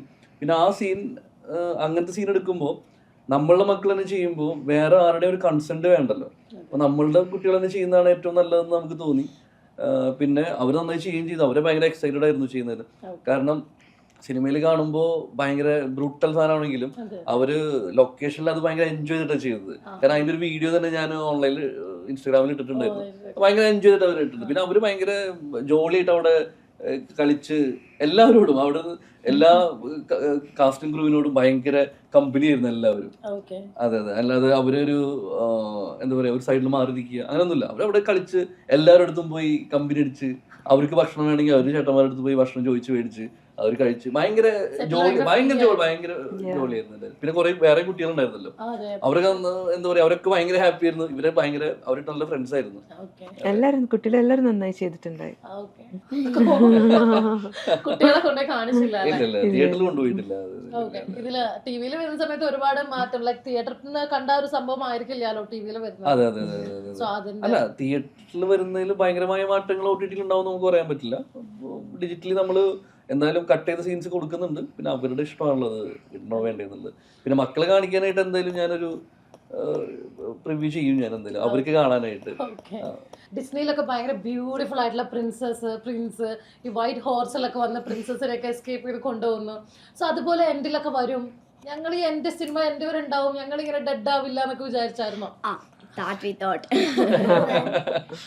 എന്നിട്ട് ബാക്കി പറയൂ, എക്സ്പീരിയൻസ് പറയൂ സെറ്റില്. It was very good. Yeah. Everyone was very friendly and kind. No. How ആ ഒരു സീൻ മാത്രം ചെയ്ത സമയത്ത് എങ്ങനെ ഉണ്ടായിരുന്നു? The hanging scene. The hanging scene. Yeah. I was very up high. There was glass on the floor, real glass. So I was actually pretty scared. Yeah, actually, the first time I went, I was pretty scared. The second time I went, a little bit scared. The third time I went, I enjoyed it. I thought, and then Abhi, who was in the bench over there, I just did a flying thing and then he recorded it. He was like, wee. So you guys enjoyed a lot, Yeah. right? Yeah. So again, upcoming movies are waiting, right? Yeah. So സാറിന്റെ next project എന്തെങ്കിലും നമ്മൾ പ്ലാനിലുണ്ട്. അതൊന്നും finalise ആയിട്ടില്ല. Confirm ചെയ്ത് നമ്മൾ പറയുന്നത് ശരിയല്ലല്ലോ. എല്ലാം അടിപൊളിയായിട്ട് പോട്ടെ. മാർഗോ ഫസ്റ്റ് അറ്റംപ്റ്റ് ആയി കഴിഞ്ഞാലും വളരെ ഇത്രയും സക്സസ് ആയാലും ആൻഡ് ഒരു വേറെ തന്നെ ഒരു എക്സ്പീരിയൻസ് ടു ദ ഓഡിയൻസിന്. സോ ഈ ഒരു മൂവി സ്റ്റാർട്ട് ചെയ്യുന്നു, ഡയറക്ടർ ഉണ്ട്, അതേപോലെ ഉണ്ണി വരുന്നു, സാറിനെ അപ്രോച്ച് ചെയ്യുന്നു. ഒരു ട്രയാങ്കിൾ പോലെ ഇത് സ്റ്റാർട്ട് ചെയ്തിട്ട് ആ ഒരു ടൈമിൽ നിങ്ങൾക്ക് ഒരിക്കലും ഇതൊരു പല ലാംഗ്വേജിലേക്ക് കൊണ്ടുപോകണമെന്നോ അല്ലെങ്കിൽ ഇതൊരു പാൻ ഇന്ത്യ ലെവലിലേക്ക് കൊണ്ടുപോകണമെന്നോ അങ്ങനെ എന്തെങ്കിലും ഒരു മൈൻഡിൽ ഓൾറെഡി ഉണ്ടായിരുന്നോ? Like when we are going to start the movie, ഈ ഒരു മൂവി തുടങ്ങി കഴിഞ്ഞു, ആ ഒരു സമയത്ത് ഇങ്ങനെ ഇത് പോസ്റ്റായിട്ട് കൊണ്ടുപോകണം എന്നുള്ളത് ഉണ്ടായിരുന്നോ? ഈ സിനിമ ഒരു യൂണിവേഴ്സൽ സബ്ജക്റ്റ് ആണ്. കാരണം ഫാമിലി, റിവെഞ്ച്, ഇതൊക്കെ ഒരു യൂണിവേഴ്സൽ സബ്ജക്റ്റ് ആണ്. അപ്പോൾ ഈ സിനിമ നമ്മൾ തുടങ്ങുന്നത് ഒരു പാൻ ഇന്ത്യൻ മൂവി അങ്ങനത്തെ രീതിയിലല്ല നമ്മൾ തുടങ്ങുന്നത്. നമ്മളൊരു പ്യൂർലി മലയാളം മൂവി എന്നുള്ള രീതിയിൽ തന്നെ തുടങ്ങിയത്. പക്ഷേ പതിയെ ഈ സിനിമ ഒരു പാൻ ഇന്ത്യൻ മൂവി എന്നുള്ളത് ഓഡിയൻസാണ് പറഞ്ഞു തുടങ്ങിയത്, നമ്മളല്ല പറഞ്ഞത്. ഒരു ഫസ്റ്റ് ഇതിനൊരു ടാഗ് ലൈൻ പാൻ ഇന്ത്യൻ എന്നുള്ളത് കൊടുത്തത് ഓഡിയൻസാണ്. എനിക്ക് തോന്നുന്നു അതിൻ്റെ ഏറ്റവും വലിയ ഉദാഹരണം രവി വസു സാറായിരിക്കാം. പിന്നെ നമ്മളുടെ ടീസർ വന്നതിന് ശേഷം അതിൻ്റെ ഫ്രെയിംസ് കണ്ടപ്പോഴും ആ ഒരു ക്വാളിറ്റി ഉണ്ടെന്നുള്ള രീതിയിലാണ് പാൻ ഇന്ത്യ എന്ന് പറഞ്ഞത്. പിന്നെ മൂവി ഇറങ്ങിയപ്പോഴും നമ്മൾ ഹിന്ദി, മലയാളത്തിന് കൂടെ തന്നെ ഹിന്ദി ലാംഗ്വേജും സെയിം ഡേന് റിലീസ് ചെയ്തിരുന്നു. പിന്നെ അതിൻ്റെ ഒരു പുഷ് നോക്കിയിട്ട് അടുത്ത ലാംഗ്വേജിലേക്ക് ചെയ്യാമെന്നാണ് പ്ലാൻ ചെയ്തത്. അപ്പോൾ അതിൻ്റെ ഒരു റിസൾട്ടായിട്ട് ഇപ്പോൾ തമിഴും തെലുഗും, ഞാൻ നേരത്തെ പറഞ്ഞ തമിഴും തെലുഗും ഇപ്പോൾ റിലീസ് ആവുന്നുണ്ട്. അപ്പോൾ ഇപ്പോൾ ഭയങ്കര സന്തോഷമാണ്. കാരണം മലയാളത്തിൽ നിന്ന് വിട്ട് അതർ ലാംഗ്വേജസിലും നല്ല ഒരു പേരുണ്ടാക്കിയിട്ടുണ്ട്. മാർക്കോ എന്നുള്ള സിനിമ നല്ല പേരുണ്ടാക്കിയിട്ടുണ്ട്. ഇപ്പോൾ ഹിന്ദിയിലായാലും നമുക്ക് നല്ല സ്പേസ് കിട്ടുന്നുണ്ട്. ശരിക്കും പറഞ്ഞാൽ 50 സ്ക്രീനിൽ ഇറക്കിയ സിനിമ പിന്നെ 140 സ്ക്രീൻസ് ആയി, ഇപ്പൊ 350 സ്ക്രീൻസ് ആയി. ഇനി വീണ്ടും ആഡ് ഓൺ ചെയ്ത് വരികയാണ്. അപ്പോൾ ഹിന്ദിയിൽ ഉണ്ടാവുന്ന ഒരു ബൂം ഇപ്പം GCCയിൽ 1-ാം തീയതി മുതൽ ഹിന്ദി ഇവിടെ റിലീസ് ചെയ്യാണ്. അപ്പോൾ നമ്മൾ ആഡ് ഓൺ ചെയ്ത് വരുന്നുണ്ട്. നമ്മളുടെ ലിമിറ്റേഷനിൽ പറ്റുന്ന കാര്യങ്ങളൊക്കെ നമ്മൾ ആഡ് ഓൺ ചെയ്ത് പോകുന്നുണ്ട്. സിനിമയ്ക്ക് കിട്ടിയ ഒരു സ്വീകാര്യത തന്നെയാണ് നമുക്കത് ഇത്രത്തോളം എക്സ്പാൻഡ് ചെയ്യാനുള്ള ഒരു മോട്ടിവേഷൻ ആയത്. ഇതില് ഇപ്പം Unni Mukundan as an actor extreme ലെവലിലാണ് നല്ല രീതിക്കാണ് പെർഫോം ചെയ്തിട്ടുള്ളത്. എല്ലാവരും ഓരോരുത്തരെയും എടുത്തു പറയാൻ വേണ്ടിയിട്ടില്ല. സോ ഒരാൾ ഇതിൽ മാറ്റി കാസ്റ്റ് ചെയ്യാൻ ആണെന്നുള്ള ഇപ്പോഴെങ്കിലും ചിന്തിച്ചിട്ട് മാറ്റി കാസ്റ്റ് ചെയ്യാൻ പറ്റില്ല.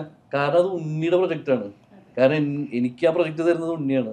ഞാൻ ഉണ്ണിയുടെ കോൺഫിഡൻസിലാണ് ഈ പ്രൊജക്റ്റിലേക്ക് വരുന്നത്. അപ്പൊ അങ്ങനെ വരുമ്പോൾ എനിക്ക് അങ്ങനെ ഒരാളെ മാറ്റാൻ പറ്റില്ലല്ലോ. ഈ ക്വസ്റ്റ്യൻ എനിക്കൊരു വേറെ രീതിയിൽ എനിക്ക് ഫീൽ ചെയ്തത് എന്താ വെച്ചാൽ, നമ്മുടെ ഡാപ്സി ഇഷ്യൂ വന്നപ്പോൾ ഇങ്ങനെ ഒരു മാറ്റാവുന്ന സിറ്റുവേഷൻ വന്നിരുന്നു. ശരിക്കും പറഞ്ഞാൽ നമ്മൾ ആ സിറ്റുവേഷനിൽ ഡാപ്സിനെ മാറ്റുകയല്ല ചെയ്തത്. അപ്പൊ നമ്മൾ പകരം ഓഡിയൻസ് പറഞ്ഞ പോലെ ഒരു പുതിയൊരു റിസൾട്ട് ഉണ്ടാക്കാൻ നോക്കിയതാണ്. അപ്പൊ അതിൽ പല രീതിയിലും എഗെയിൻസ്റ്റ് കാര്യങ്ങൾ വന്നിരുന്നു. അതായത് ആക്ടറെ ചേഞ്ച് ചെയ്യാൻ പറ്റുമോ ഞങ്ങൾ പറയുകയാണെങ്കിൽ, അതായത് നമ്മളൊരു പോസിറ്റീവ് കാര്യങ്ങളാണ് നമ്മൾ ചെയ്യുന്നത്. നമ്മളുടെ ലിമിറ്റേഷനിലുള്ള കാര്യങ്ങൾ നമ്മൾ ചെയ്യാൻ ട്രൈ ചെയ്യുക. നമുക്ക് പറ്റുന്ന കാര്യങ്ങൾ. ഇപ്പൊ ഒരു സിനിമ ഇറങ്ങിയതിന് ശേഷം നമ്മുടെ സിനിമയുടെ ആക്ടർ മാറ്റാൻ നമുക്ക് പറ്റില്ല, അല്ലെങ്കിൽ ഡയറക്ടർ മാറ്റാൻ പറ്റില്ല. നമ്മൾക്ക് സിനിമ ഇറങ്ങുന്നതിന് മുൻപ് എന്തൊക്കെ ചെയ്യാൻ പറ്റും അത് നമ്മൾ ചെയ്യാൻ ട്രൈ ചെയ്തിട്ടുണ്ട്. നമ്മളുടെ ലിമിറ്റേഷനിലുള്ള കാര്യം നമ്മൾ ട്രൈ ചെയ്തിട്ടുണ്ട്. അത് ഇനിയും ട്രൈ ചെയ്യും. ഞാൻ ഈ ഇഷ്യൂ വന്ന സമയത്ത് കേട്ടിട്ടുണ്ടായിരുന്നു. അതായത് ആ സിംഗറിന് വന്ന സമയത്ത്, ബ്ലഡ് എന്ന് പറഞ്ഞ സോങ് ഇറങ്ങിയ സമയത്ത് ഡാപ്സിയുടെ ഒരു ഇഷ്യൂ വന്നപ്പം ലൈക്ക് അപ്പം ഓരോരുത്തർ പറയുകയാണെങ്കിൽ നിങ്ങൾ ഇവരെ മാറ്റുമോ അവരെ മാറ്റുമോ എന്നുള്ള ഒരു സാധനം ഞാൻ കേട്ടിട്ടുണ്ടായിരുന്നു. അതാണ് ഞാൻ പറഞ്ഞത്, നമ്മൾക്ക് ലിമിറ്റേഷനുള്ളത് നമുക്ക് മാറ്റാൻ പറ്റും. അത് ഞാൻ ഈ ക്വസ്റ്റ്യൻ എടുക്കാൻ, കാരണം ഈ സിനിമ സ്വീകരിക്കേണ്ടത് ഓഡിയൻസ് ആണ്. ഏതൊരു സിനിമ ഒരു ഡയറക്ടർ, ഒരു ആക്ടർ, ഒരു പ്രൊഡ്യൂസറും അത് ചെയ്യുന്ന സമയത്ത് അവർക്ക് അത് ഹിറ്റ് എന്നുള്ള രീതിയിൽ തന്നെയാണ് അവർ ചെയ്യുന്നത്. പക്ഷെ അത് ഓഡിയൻസ് അത് ആക്സെപ്റ്റ് ചെയ്യുമ്പോഴാണ് അതിന് റിസൾട്ട് ഉണ്ടാവുന്നത്, അത് കംപ്ലീറ്റ് ആവുന്നത്. അപ്പോൾ സിനിമ ഇറങ്ങുന്നതിന് മുൻപ് നമ്മൾ കാര്യം പബ്ലിക്കിലേക്ക് വിടുമ്പോൾ ഓഡിയൻസിന്റെ ഭൂരിഭാഗം ഓഡിയൻസിന് ഇഷ്ടപ്പെടാത്ത കാര്യങ്ങൾ വരുമ്പോൾ അതിനനുസരിച്ചുള്ള കാര്യങ്ങൾ നമ്മളെ കൊണ്ടാവുന്ന രീതിയിൽ ചെയ്ത് കൊടുക്കാൻ പറ്റുന്നതാണെങ്കിൽ ചെയ്ത് കൊടുക്കുക. എല്ലാ കാര്യങ്ങളും ചിലപ്പോൾ നമുക്ക് ചെയ്യാൻ പറ്റിയെന്ന് വരില്ല. ചെയ്യാൻ പറ്റുന്ന കാര്യം നമ്മൾ ചെയ്യാൻ ട്രൈ ചെയ്യുക, അത്രേ ഉള്ളൂ. ആ ട്രൈ ചെയ്തിട്ടുണ്ട്, അത് ഇനിയും ട്രൈ ചെയ്യും. അത് കാരണം എല്ലാവരും 100% പെർഫെക്റ്റ് അല്ല. നമ്മളുടെ ജഡ്ജ്മെന്റും 100% ശരിയാവണമെന്ന് എവിടെയും നമ്മൾ പറഞ്ഞിട്ടില്ല. അപ്പോൾ നമ്മളുടെ ജഡ്ജ്മെന്റ് തെറ്റുന്ന സിറ്റുവേഷനിൽ മറ്റുള്ളവർ നമ്മൾ തിരുത്താൻ നോക്കുമ്പോൾ ആ തിരുത്തുന്നത് ശരിയാണെന്ന് നമുക്ക് തോന്നിയാൽ നമ്മളത് ചെയ്യാൻ ട്രൈ ചെയ്യും. ക്രിറ്റിസിസംസ് വന്നിട്ടുണ്ടാവില്ലേ? ഫസ്റ്റ് മൂവിയാണ്, സോ എന്തായാലും ക്രിറ്റിസിസംസ് വന്നിട്ടുണ്ടാവും. So how you face it? അല്ല, ഞങ്ങൾ ഓൾറെഡി ഫസ്റ്റിലെ തീരുമാനം എടുത്തത് ഞങ്ങൾ ഈ നെഗറ്റിവിറ്റി കംപ്ലീറ്റ്ലി അവോയ്ഡ് ചെയ്യുക എന്നുള്ളതാണ്. നമ്മൾ പറയുന്നത് നമുക്ക് പോയിന്റ് നമുക്കത് ശരിയാക്കാൻ പറ്റുന്നതാണ്, അല്ലെങ്കിൽ നമുക്കത് ശരിയാണെന്ന് തോന്നുകയാണ് നമ്മൾ ചെയ്തു കൊടുക്കുക. ബാക്കി നമ്മളെ കുറിച്ചിട്ട് മോശമായിട്ട് പറയുന്ന കാര്യങ്ങളൊക്കെ നമ്മൾ അവോയ്ഡ് ചെയ്യുക എന്നുള്ള ഒരു മൈൻഡ് സെറ്റാണ് തുടക്കത്തിൽ എടുത്തത്. നമ്മളത് ഇഗ്നോർ ചെയ്ത് കളയാം. കാരണം അവരുടെ ഭാഗത്ത് നിന്ന് അവർ ചിന്തിക്കുന്നത് ചിലപ്പോൾ അവർ ശരിയായിട്ടായിരിക്കും അവർ ചിന്തിക്കുന്നത്, നമുക്കായിരിക്കും അത് തെറ്റെന്ന് തോന്നുന്നത്. അപ്പോൾ അതുകൊണ്ട് അവരുടെ ശരികളിൽ നമ്മൾ തിരുത്തേണ്ട ആവശ്യം നമുക്കില്ല, നമ്മൾ ഇഗ്നോർ ചെയ്ത് കളയാന്നുള്ളതാണ് നമ്മൾ ചിന്തിച്ചത്. ഇത്രയും നേരമായിട്ട് നമ്മളെല്ലാരും സംസാരിച്ചുകൊണ്ടിരിക്കുകയാണ്, ആള് സംസാരിക്കുന്നുണ്ട്, പക്ഷെ ഒരാൾ ഇത്ര ഒന്നും മിണ്ടുന്നേ ഇല്ല. പറയൂ, ഇനി ആള് ഇപ്പൊ മിണ്ടാതിരിക്കുന്ന നോക്കണ്ട, ആള് അത്യാവശ്യം നല്ലോണം സംസാരിക്കുകയും ഭയങ്കര ആക്റ്റീവ് ആയിട്ടുള്ള ഒരാളാണ്. മോള് പറയൂ എങ്ങനെ ഉണ്ടായിരുന്നു? പറയൂ, ചേച്ചി പറഞ്ഞു കഴിഞ്ഞു, ഇനി മോള് പറയൂ എങ്ങനെ ഉണ്ടായിരുന്നു? സിനിമ സെറ്റ് എങ്ങനെ ഉണ്ടായിരുന്നു? അവിടെയുള്ള ആളുകളുടെ സെറ്റിൽ മിങ്കിൾ ചെയ്യുന്നത് എങ്ങനെ ഉണ്ടായിരുന്നു? ഉണ്ണിയേട്ടനായിട്ടുള്ള ഒരു ടൈം സ്പെൻഡ് ചെയ്തത്, നിങ്ങളുടെ ലാസ്റ്റത്തെ അത്രയും എക്സ്ട്രീം ആയിട്ടുള്ള വയലൻസ് സീൻ ചെയ്തത്, ആൻഡ് പപ്പയോ അമ്മയോ എന്തായാലും ഉണ്ടാവും, സെറ്റിൽ ഉണ്ടായിരിക്കും. സോ ഹെൽപ്പ് ചെയ്തോ? പറയൂ. Yeah, they helped me practice the lines, and she had a line in the ഉണ്ണിനെ കുറിച്ചിട്ട് ഇൻട്രൊഡക്ഷൻ സീനിൽ ഇവള് പറയുന്ന ചെറിയൊരു ഡയലോഗ് ഉണ്ട്, he has huge swag. അപ്പൊ അത് അവളിങ്ങനെ ലൈൻസ് പറയോ? മലയാളത്തിലായിരുന്നു അത്. മലയാളം പറയാൻ കുറച്ച് ബുദ്ധിമുട്ടായതുകൊണ്ട് അവന് ഹനീഫ് ഇംഗ്ലീഷിലേക്ക് ആക്കി കൊടുത്തതാണ്. പറയാമോ? he has huge swag. Okay, എന്നിട്ട് അത് ബാക്കി പറയൂ. Ishan was kind. Unni Mukherjee was friendly and he helped for acting, and Durva aunty was friendly, and Hanif uncle Abhi, Kabir uncle. Yeah. Kabir uncle was Very funny, you know. funny. Very funny in real life പുള്ളി funny തന്നെയാണ്. അതെ correct ആണ്. ഹനീഫിന്റെ ഒക്കെ support നല്ലോണം ഉണ്ടായിരുന്നു കേട്ടോ. കാരണം പുള്ളി ഒരു ഡയറക്ടർ സൈഡിൽ നിന്ന് ഇവർക്ക് കൊടുത്തൊരു സപ്പോർട്ട് തന്നെയാണ് അവർ നന്നായി ചെയ്തത്. കാരണം ആദ്യമായിട്ട് സിനിമ ചെയ്യുന്ന ഒരാൾക്ക് അത് ചെയ്യുന്നത് നന്നായിട്ടുണ്ടെങ്കിൽ അതിന്റെ ഒരു ക്രെഡിറ്റ് ഹനീഫിനുള്ളതാണ്. കാരണം ഹനീഫ് അത്രത്തോളം സപ്പോർട്ട് ചെയ്തിട്ടുണ്ട്. കൂടെ നിർത്തിയിട്ട് തന്നെ ചെയ്യിപ്പിച്ചിട്ടുള്ളത്. അവരുടെ കംഫർട്ട് അനുസരിച്ചിട്ട് ഹനീഫ് കാര്യങ്ങൾ ചെയ്തു കൊടുത്തിട്ടുണ്ട്. Yeah. അല്ലേ? So you're very happy in the set, right? Yeah. So enjoyed the movie? Yeah. No, not the proper time you saw the movie, right? So time വരുമ്പോ വേഗം പോയി മൂവി കണ്ടിട്ട് എന്താന്ന് പറഞ്ഞു തരണേ എങ്ങനെയുണ്ട് എന്നുള്ളത്. Okay. മാർക്കോ മൂവി ആക്ച്വലി എന്തായാലും വൺ ഹിറ്റ് ആയിട്ട് പോയിക്കൊണ്ടിരിക്കുകയാണ്. നിങ്ങൾ തന്നെ വിചാരിച്ചതിലും കൂടുതലായിട്ട് നമ്മളിപ്പോ പല തിയേറ്റേഴ്സിലേക്കായാലും ഫസ്റ്റ് പ്രൊജക്ട് കൂടാണ്. And the selection was so good. ഉണ്ണിയുടെ ആ കോൺഫിഡൻസ് എടുത്ത് അത്രയും യെസ് നമുക്ക് ചെയ്യാം എന്നുള്ളത് ചെയ്തതിൽ എന്തായാലും സക്സസ്ഫുൾ ആയി പോകുന്നതിൽ I am so happy. Like our audience also very happy about that. So next projects എന്ത് തന്നെയായാലും ആസ് സൂൺ ആസ് പോസിബിൾ ഞങ്ങളിലേക്ക് എത്തുമെന്ന് വിചാരിക്കുന്നു. Thank you for the time, because your presence. Thank you so much for having us also. Yeah. അപ്പൊ thank you movie world media ഞങ്ങളെ host ചെയ്തതിൽ. അപ്പോ happy new year. Happy New Year.